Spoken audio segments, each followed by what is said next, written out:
দেশ ও দেশের বাইরে থেকে আপনারা যারা ভিডিওতে দেখছেন সকলকে জানাই আসসালামু আলাইকুম। আশা করি আপনারা ভালো আছেন।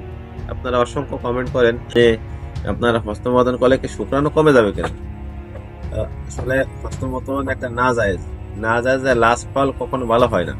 আল্লাহ তাআলা যেটাকে হালাল করছে, যেটাকে জায়েজ করছে তার মধ্যে অবশ্যই কল্যাণ আছে। আর যেটা না জায়েজ করছে, যেগুলো নিষেধ করেছে তার মধ্যে অবশ্যই অকল্যাণ আছে। আপনার মাস্টারবেশনটা না জায়েজ। মাস্টারবেশন করলে আপনার শুক্রাণু তৈরিতে বাধাগ্রস্ত করে। দ্বিতীয় নাম্বার হচ্ছেন প্যানিস ছোট চিকন হয়ে যায়, দুর্বল হয়ে যায়, ব্লাড সার্কুলেশন কমে যায়, আর বীজের ঘনত্ব কমে যায়। এই সমস্যাগুলো দেখা যায়।